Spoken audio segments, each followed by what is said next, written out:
तो आइए शुरुआत करते हैं हम बायोलॉजी की क्लास 12th की। जैसा कि आप यहाँ पे देख रहे हैं स्क्रीन पे, बायोलॉजी पुष्पी पादपों में लैंगिक जनन, जो कि क्लास 12th के लिए है। ये हमारी पहली क्लास है। तो हम आज से बायोलॉजी की शुरुआत कर रहे हैं और आप धीरे धीरे इसी तरीके से क्लास वाइज चैप्टर जब तक कंप्लीट ना हो जाए, ऐसे ही क्लास आपको मिलते रहेंगी। तो हम कई सारे क्वेश्चंस को लेकर आए हैं, दिखाते हैं आपको। ये देखिए, आवृतबीजी पुष्प की संरचना का वर्णन कीजिए और परागण किसे कहते हैं। तो ये सारे के सारे बोर्ड में पूछे गए क्वेश्चंस हैं। ये देखिए, आप देख सकते हैं।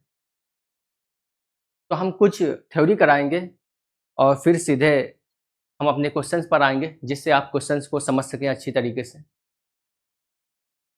तो देखिए, यहाँ पे पहले ये पुष्प है, जो कि हमारे दोनों क्वेश्चंस पुष्प पर ही हैं और यूपी बोर्ड में पूछे गए हैं। देखिए, आवृतबीजी पादप होते क्या हैं। तो आवृतबीजी पादप वे पादप होते हैं जिसमें पुष्प आते हैं, मतलब फूल खिलते हैं। अगर देखा जाए तो पादप जगत को कई भागों में बांटा गया है। जैसे सबसे पहले ब्रायोफाइटा, टेरिडोफाइटा, अनावृतबीजी, फिर लास्ट में आवृतबीजी। तो आवृतबीजी ये नवीन पौधे हैं। आवृतबीजी ये नवीन पौधे हैं जो आजकल हम बहुत सारे पौधे देख रहे हैं फसलों में, और फल वाले, अनाज वाले पौधे, ये सब के सब आवृतबीजी पादप हैं। मतलब आवृतबीजी पादप वो पादप हैं जिसमें फूल खिलते हैं, जिनमें पुष्प आते हैं, और उसके बाद उस पुष्प में परागण, निषेचन ये सब होता है और फिर फल बनता है, फिर बीज बनते हैं और उस बीज से फिर से एक नया पौधा जन्म लेता है। तो हम इन्हीं सब पे बात करेंगे। ये देखिए, एक पुष्प है, दिखाई नहीं दे रहा होगा। चलिए हम इसको थोड़ा सा बनाते हैं अपनी तरफ से।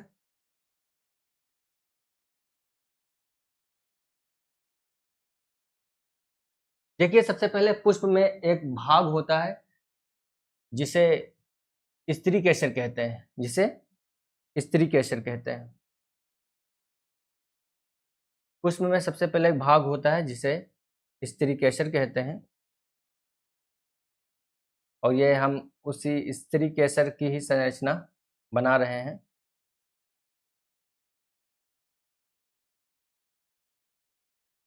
देखिए, ये जो आपको भाग नजर आ रहा है, इसे जायांग कहते हैं या स्त्री केसर कहते हैं। क्या कहते हैं इसे? इसको जायांग कहते हैं या स्त्री केसर कहते हैं।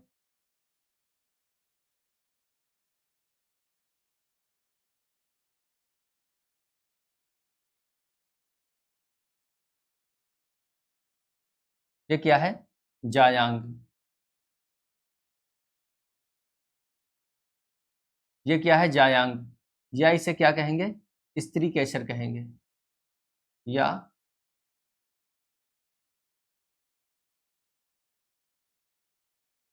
स्त्री केसर कहेंगे। ये पुष्प का मादा भाग होता है और एक पुष्प के अंदर केवल ये एक होता है। इस जायांग या स्त्री केसर के देखिए कई भाग होते हैं। जैसे ये एक इसका मुख है, इस भाग को वर्तिकाग्र कहते हैं, भाग को वर्तिकाग्र कहते हैं। और ये जो इसकी नली है, इसको वर्तिका कहते हैं। ये जो नली है, इसको वर्तिका कहते हैं। और ये एक फूला हुआ भाग, पूरा ये इतना फूला हुआ भाग, ये अंडाशय कहलाता है। ये फूला हुआ भाग अंडाशय कहलाता है। और ये जो आप देख रहे हैं, इन्हें बीजांड कहते हैं। इन्हें बीजांड कहते हैं। इन्हें बीजांड कहते हैं। मतलब बीजांड कहाँ पाए जाते हैं? तो इस अंडाशय के अंदर पाए जाते हैं। और ये पूरा भाग पुष्प का एक मादा भाग है, जिसके 3 भाग होते हैं, वर्तिकाग्र, वर्तिका और ये अंडाशय। तो इस पूरे भाग को क्या कहते हैं? जायांग या स्त्री केसर। ये पूरा भाग क्या है? जायांग या स्त्री केसर। तो जायांग के 3 भाग होते हैं, अंडाशय, वर्तिका, वर्तिकाग्र। ये इतना अंडाशय, और ये नली वर्तिका, नली के मुख को वर्तिकाग्र कहते हैं। ये पुष्प का हुआ मादा भाग। आगे हम बात करते हैं। आप यहाँ पे देख रहे हैं, ये कुछ इस तरीके से संरचनाएं हैं। ये देखिए, कुछ इस तरीके से बहुत सारी संरचनाएं हैं। ये इस तरीके से बहुत सारी यहाँ पे संरचनाएं हैं, अनेक।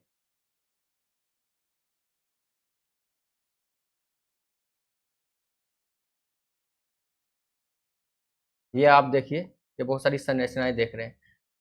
तो ये जो अनेक संरचनाएं देख रहे हैं, ये क्या है? ये पुष्प का नर भाग है। ये पुष्प का नर भाग है, जिसे पुमंग कहते हैं। जिसे क्या कहते हैं? जिसे पुमंग कहते हैं। जिसे पुमंग कहते हैं।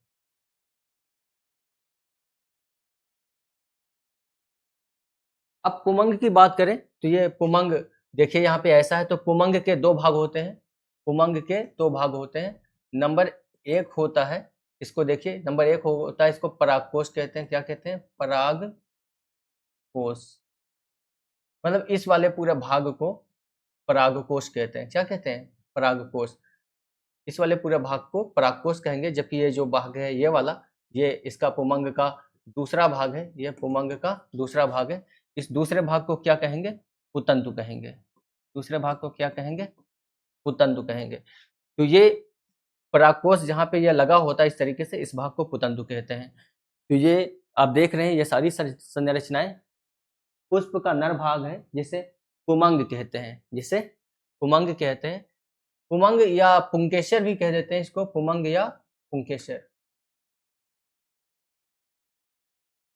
तो पुमंग या पुंकेसर पुष्प के नर भाग हैं। जिस तरीके से पुष्प के मादा भाग को जायांग या स्त्रीकेसर कहते हैं। और जिस तरीके से मादा भाग के देखिए तीन भाग थे, अंडाशय, वर्तिका, वर्तिकाग्र। इसी तरीके से हम देखते हैं कि पुमंग के भी, पुंकेसर के भी दो भाग हैं। एक है परागकोश, ये पूरा ऐसे संरचना है, ये परागकोश है। दूसरा है पुतंतु, जहां ये लगा हुआ है। अब पुष्प का जो तीसरा भाग होता है, ये देखिए, पुष्प का तीसरा भाग होता है। ये आप ऐसे ऐसे यहाँ पे पंखुड़ी ऐसे ऐसे देख रहे हैं, ये वाली आप देख रहे हैं।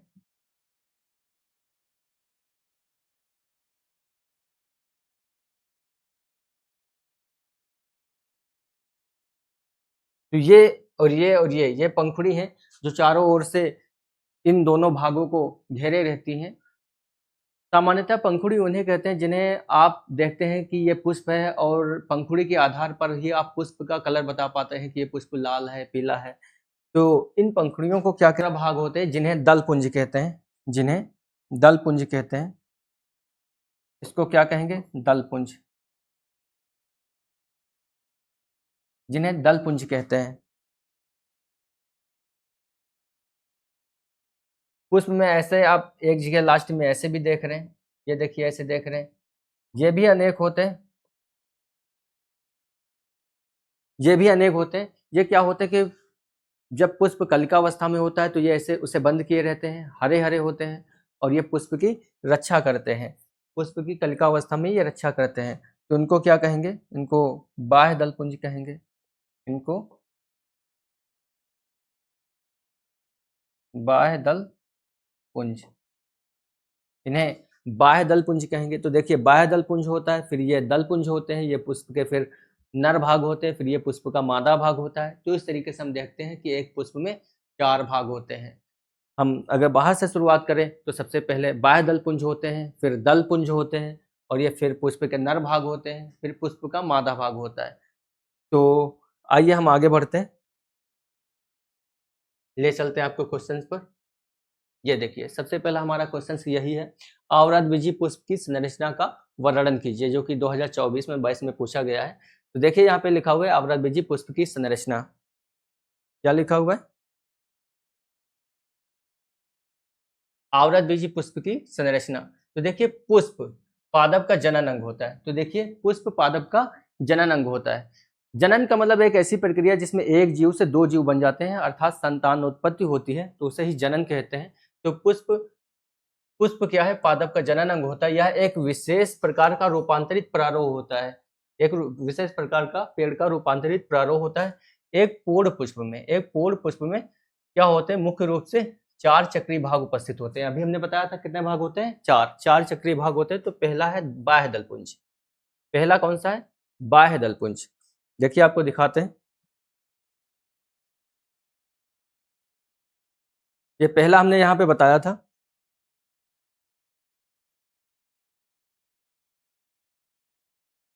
ये देखिए हमने बताया था कि ये क्या है, ये बाह्य दल पुंज है। ये क्या है, बाह्य दल पुंज है। तो इन्हें बाह्य दल पुंज कहते हैं, इन्हें बाह्य दल पुंज कहते हैं। इन्हें बाह्य दल पुंज कहते हैं और ये अनेक होते हैं, हरे रंग के होते हैं और ये जब पुष्प कली की अवस्था में होता है तो ऐसे ही इसको बंद रखते हैं। तो इसी की बात की जा रही है कि सबसे पहला भाग क्या है, बाह्य दल पुंज है। तो देखिए यह पुष्प का सबसे बाहरी प्रथम चक्र है, इसकी इकाई को बाह्य दल कहते हैं, इसकी इकाई को बाह्य दल कहते हैं। यह प्रायः हरे रंग के होते हैं। यह प्रायः कैसे होते हैं, हरे रंग के होते हैं तथा कलिकावस्था में पुष्प की रक्षा करते हैं। जब पुष्प कली की अवस्था में होता है तो ये उसकी रक्षा करते हैं। आगे देखिए दूसरा है दल पुंज। दूसरा क्या है, दल पुंज। आइए दल पुंज के बारे में आपको बताते हैं। दूसरा हम अभी बता के गए हैं।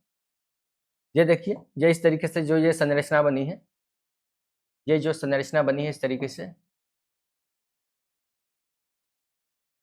ये देख सकते हैं आप।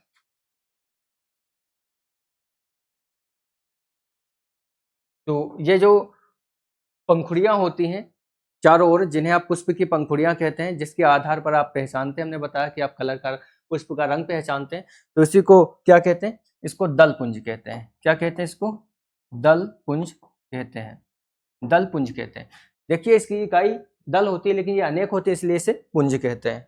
तो इसी के बारे में बात की गई है। ये देखिए, देखिए यहाँ पे दल पुंज, दल पुंज ये पुष्प का दूसरा चक्र है। कौन सा है, दूसरा चक्र है। इसकी इकाई को दल कहते हैं। ये प्रायः रंगीन होते हैं। देखिए ये कलर युक्त होते हैं एवं कीटों को परागण हेतु आकर्षित करते हैं। यह क्या करते हैं, कीटों को अपने कलर के आधार पे आकर्षित करते हैं और कीट इनके पास आते हैं मकरंद लेने के लिए, मकरंद लेने के लिए, जिससे परागण होता है। आगे देखते हैं, देखिए पुष्प का आगे कौन सा, पुमंग, यही पुष्प का नर भाग है। आइए इसके ऊपर बात करते हैं।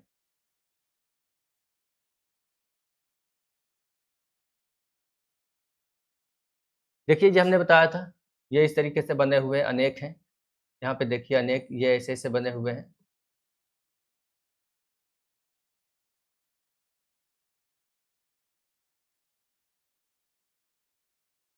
तो देखिए ये अनेक है और ये मादा भाग एक होता है, उसके चारों ओर ये होते हैं।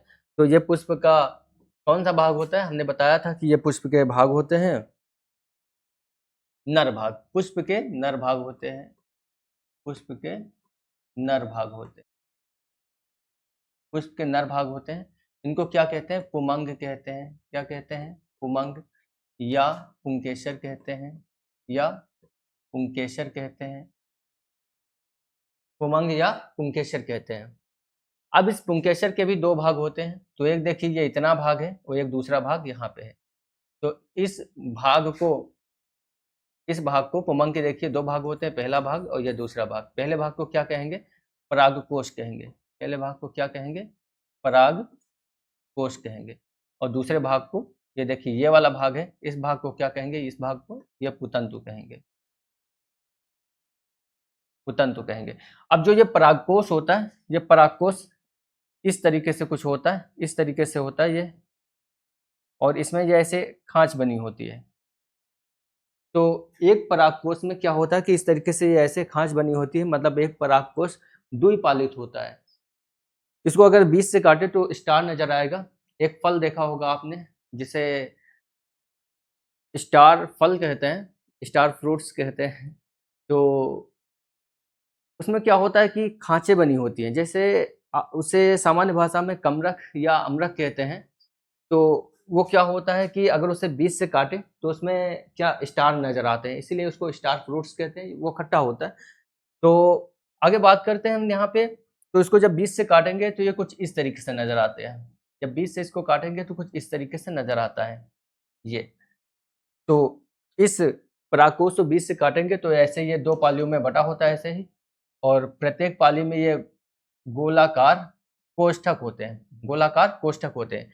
इन गोलाकार कोष्ठक को क्या कहते हैं, लघु बीजाणु धानी कहते हैं। क्या कहते हैं, लघु बीजाणु धानी।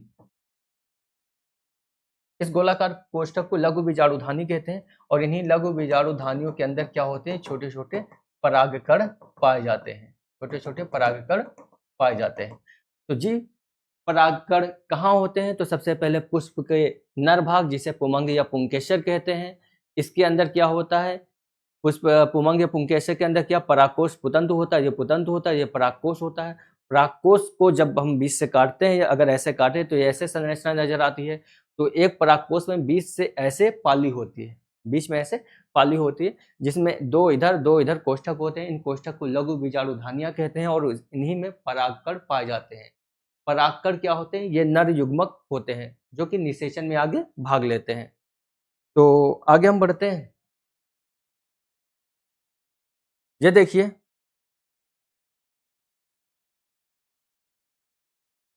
पुमंग यह पुष्प का तीसरा चक्र है जिसमें नर जनन अंग अनेक पुंकेसर उपस्थित होते हैं। नर जनन अंग क्या होता है, अनेक पुंकेसर होते हैं। देखिए प्रत्येक पुंकेसर एक पुतंतु तथा परागकोश में विभक्त होता है। अभी बता चुके हैं पुंकेसर किसमें बटा होता है, पुतंतु तथा परागकोश में विभक्त होता है। परागकोश प्रायः द्विपालित होता है, बताया था अभी कि ऐसे ऐसे होता है फिर ऐसे होता है। तो परागकोश प्रायः द्विपालित होता है, प्रत्येक पाली में दो कोष्ठक होते हैं, दो इस तरफ होते हैं दो उस तरफ होते हैं। तो इस तरीके से एक पुंकेसर में 4 लघु बीजाणुधानियां होती हैं। कितनी होती हैं, 4 लघु बीजाणुधानियां होती हैं जिनमें परागकण बनते हैं। जिनमें क्या बनते हैं, परागकण बनते हैं। चौथा चक्र है हमारा जायांग। देखिए पहुंचते हैं जायांग पे।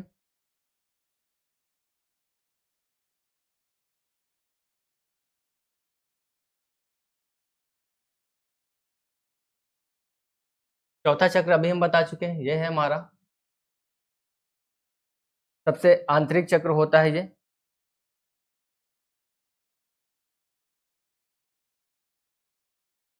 सबसे आंतरिक चक्र होता है ये। तो ये जायांग होता है, इसको क्या कहते हैं, इसको कहते हैं जायांग या स्त्री केसर।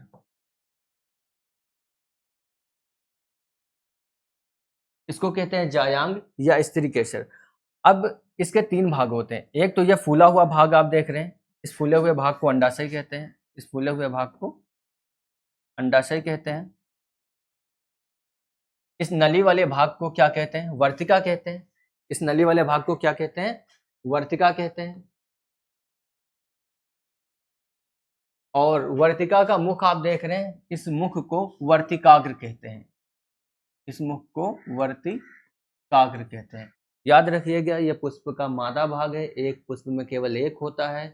इस मादा भाग को जायांग या स्त्री केसर कहते हैं। इस स्त्री केसर में हम देखते हैं 3 भाग होते हैं। एक होता है ये फूला हुआ भाग अंडाशय, दूसरा ये नली होता है जिसे वर्तिका कहते हैं, तीसरा ये वर्तिका का मुख होता है जिसे वर्तिकाग्र कहते हैं।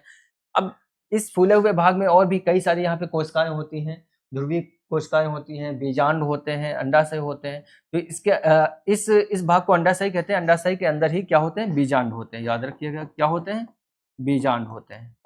अंडाशय के अंदर बीजांड होते हैं। तो ये पुष्प का चौथा भाग है। आइए आगे बढ़ते हैं।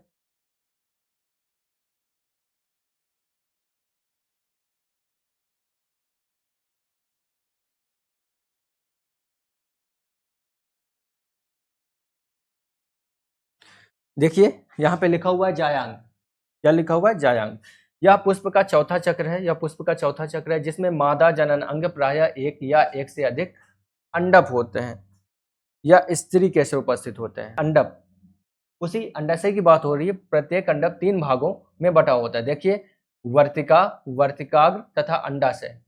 अब ये पूरी संरचना जो फूली हुई थी उसके अंदर के भाग की बात हो रही है। अंडाशय होता है नीचे वाला भाग और ऊपर क्या होता है, नली वर्तिका होती है और ये उस नली का मुख वर्तिकाग्र होता है। आगे देखते हैं कि निषेचन के बाद बीजांड से बीज, जो हमने बताया था अंडाशय के अंदर बीजांड होते हैं, तो बीजांड से बीज बनते हैं निषेचन के पश्चात और अंडाशय क्या बन जाता है, अंडाशय फल में बदल जाता है। तो जी हाँ, अगर पूछा जाए कि अंडाशय किस में बदल जाता है निषेचन के पश्चात, तो अंडाशय फल में बदल जाता है, अंडाशय भित्ति फल भित्ति में बदल जाती है। लेकिन कब, निषेचन के पश्चात। लेकिन निषेचन के पहले परागण पर परागण होता है, तो इसके बारे में होना चाहिए, देखिए पता होना चाहिए। तो हमारा दूसरा सवाल यही है, देखिए परागण किससे कहते हैं, तो इन सवाल को करने से पहले हम एक पुष्प की संरचना के बारे में आपको बताना चाहेंगे। तो आइए पहुँचते हैं उस पुष्प की। तो ये देखिए, ये हमारा एक पुष्प है, आवृत बीजी पादप, जिसमें देखिए आपको चारों दल नजर आ रहे होंगे। अभी हमने बताया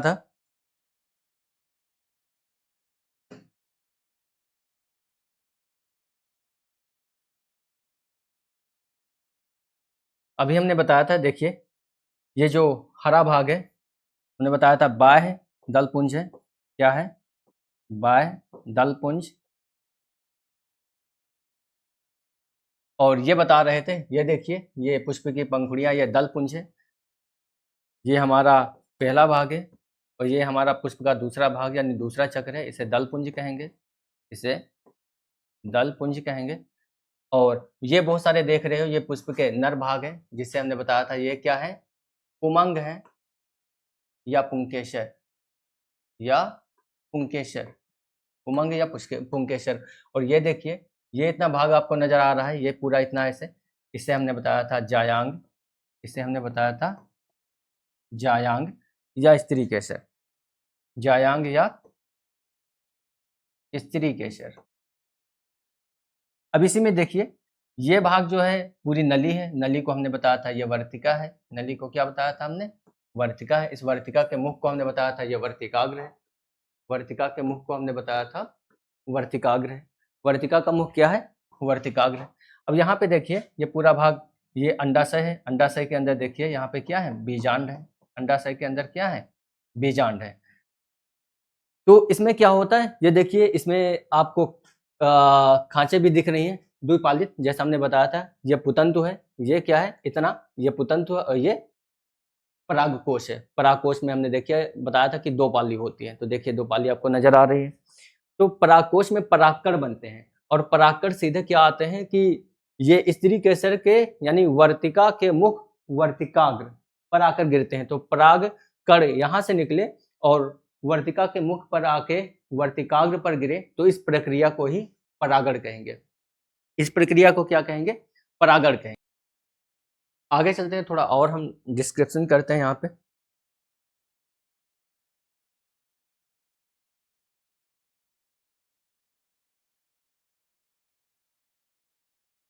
तो परागण किसे कहेंगे हम बता चुके हैं कि परागकण यहाँ से निकले, परागकोश से, परागकण परागकोश से निकले और वर्तिका के मुख पर गिर जाए, तो ये क्रिया परागण कहलाती है। तो अगर ये कोई ऐसे पेड़ है यहाँ पे और यहाँ पे ये पुष्प है, यहाँ पे ये पुष्प है, इसी पुष्प में देखिए, पुष्प में दोनों लिंग है, देखिए मादा भाग भी है, नर भाग भी है। इसी पुष्प के परागकण और इसी पुष्प की वर्तिका के मुख वर्तिकाग्र पर आकर गिर जाए, तो ये क्या कहलाएगा? स्वपरागण कहलाएगा। क्या कहलाएगा? स्वपरागण। लेकिन ये देखिए, ये एक ही पेड़ है, यहाँ पर भी पुष्प है, यहाँ पर भी पुष्प है। इस पुष्प से परागकण निकले और सीधे इस वाले पुष्प के मादा भाग के ऊपर वर्तिकाग्र के ऊपर परागकण आकर गिरे, तो भी ये स्वपरागण कहलाएगा। तो भी ये स्वपरागण कहलाएगा। मतलब स्वपरागण उसे कहते हैं एक ही पुष्प के अंदर परागण की क्रिया हो, या पेड़ एक ही होना चाहिए और परागकण यहाँ से निकले, इस पुष्प से निकले और इस पुष्प के मादा भाग पर गिर जाए, तब भी ये स्वपरागण कहलाएगा। लेकिन एक ये यहाँ पे दूसरा पेड़ हम देख रहे हैं, दूसरा पेड़ यहाँ पे देख रहे हैं, इस पर भी पुष्प है, ये देखिए इस पर भी पुष्प है। अब इस पे जो परागकण इस पुष्प में बनेंगे और ये परागकण आकर इस पुष्प के ऊपर, मतलब दूसरे पेड़ के पुष्प के ऊपर आकर गिरे वर्तिकाग्र पर, तो ये क्रिया पर परागण कहलाएगी। तो पर परागण में दो पेड़ अलग अलग होते हैं, पर परागण में दो पेड़ अलग अलग होते हैं, लेकिन दोनों पेड़ एक ही जाति के होने चाहिए। अगर ये सरसों है, अगर ये सरसों है, तो ये भी सरसों मस्टर्ड होनी चाहिए, दोनों एक ही जात के पौधे होने चाहिए। तो आइए इसी टॉपिक पे हम बात करेंगे। थोड़ा आपको चित्र को भी दिखाते हैं। ये देखिए यहाँ पे, ये देखिए आपको नजर आ रहा है, ये इसकी बात करते हैं। ये है वर्तिकाग्र, ये है वर्तिकाग्र। और इसकी बात करें अगर, तो ये पुष्प का नर भाग है, जिसे स्टेमेन कहते हैं। ये पुष्प का नर भाग है। देखिए ये पालियों में बटा हुआ है, दो पालियों में। अब दो लघु बीजाणुधानी इधर और दो लघु बीजाणुधानी उधर पाई जाएंगी। और जितना आप ये देख रहे हो,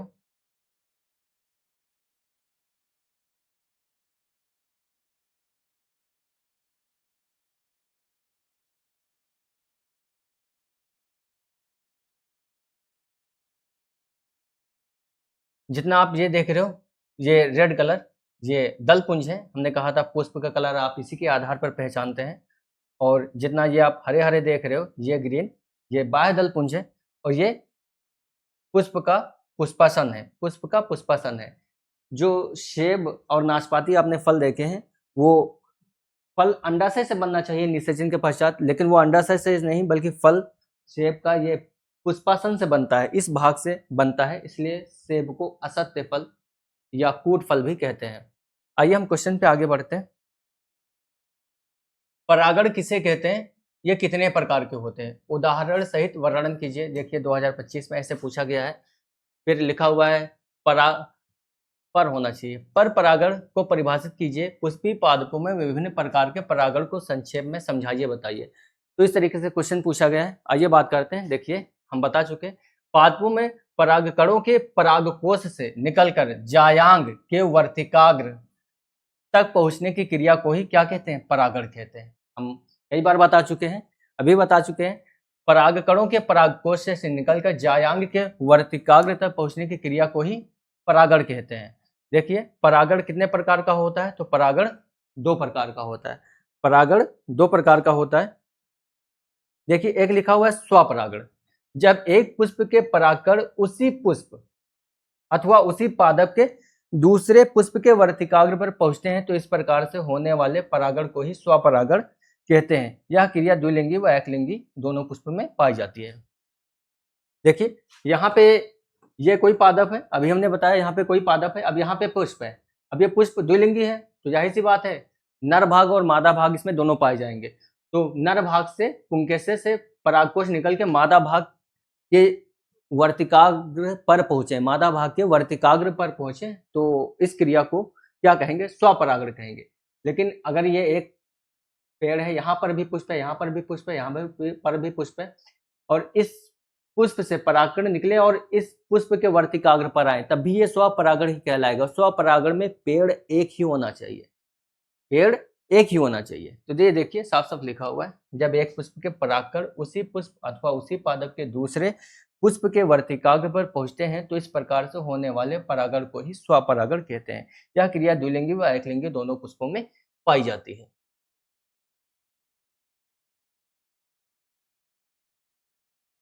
अगला यहाँ पे देखिए वही उसी क्वेश्चन का भाग है। एक स्वपरागण होता है, दूसरा होता है पर परागण। पर परागण में एक पुष्प के परागकण उसी जात के दूसरे पादप के वर्तिकाग्र पर उसी जात के दूसरे पादप के वर्तिकाग्र पर पहुंचते हैं। इस क्रिया में बीज उत्पन्न करने के लिए एक ही जाति के 2 पादप काम में आते हैं। यहाँ परागकणों को किसी दूसरे पुष्प के वर्तिकाग्र है, यहाँ पे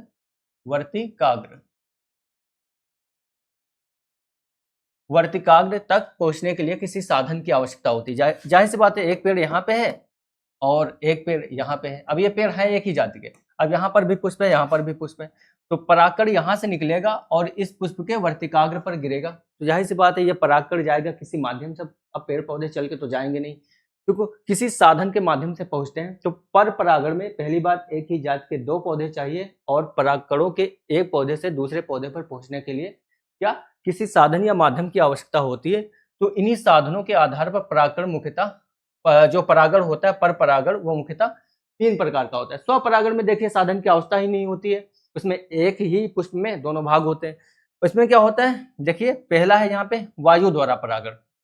पुष्प में वायु की सहायता से होने वाला परागण वायु परागण कहलाता है तथा इन पुष्पों को वायु परागित पुष्प कहते हैं, जैसे गेहूं है, मक्का है। तो इसमें क्या होता है एक पौधे से परागकण निकलते हैं परागकोश से और उसी जाति के, अगर गेहूं से निकले तो गेहूं के ही दूसरे पौधे पे पहुंचेंगे और ये परागकण किस माध्यम से पहुंचेंगे? वायु द्वारा। तो वायु द्वारा अगर पहुंचे तो वायु परागण। दूसरा देखिए जल द्वारा परागण। यह परागण जल में उगने वाले पादपों में पाया जाता है। पादपों में प्रायः पुष्प जल के ऊपर खिलते हैं, जैसे कमल है, लिली है आदि। इसमें क्या होता है परागकण एक पुष्प से दूसरे पुष्प पे जाते हैं जल द्वारा। किसके द्वारा? जल द्वारा, लेकिन अपनी ही जात के क्या होने चाहिए? पौधे होने चाहिए। तीसरा है जंतु परागण। कुछ पादपों में परागकण कीटों, पक्षियों, चमगादड़ों आदि की सहायता से होता है। कुछ पौधों में परागण क्या होता है? मतलब इनकी सहायता से होता है। तो ऐसे परागण को जंतु परागण कहते हैं, जैसे अंजीर, आक, साल्विया, पीपल।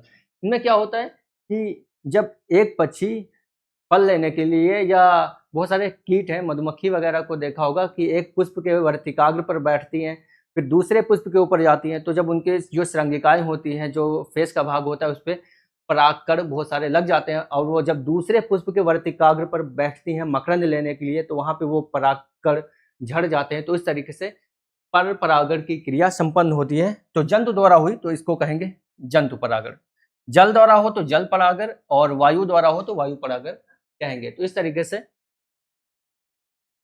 से हम समझ रहे हैं कि आप लोगों को ये क्लास अच्छी तरीके से समझ में आई होगी। अगर ये क्लास आपको समझ में आई है तो इस क्लास को लाइक करें, और ज्ञान सागर यूपी बोर्ड चैनल को सब्सक्राइब करें। तो मिलते हैं हम नेक्स्ट क्लास में। तो ध्यान रखिए अपना, पढ़ते रहिए, मस्त रहिए। Best of luck.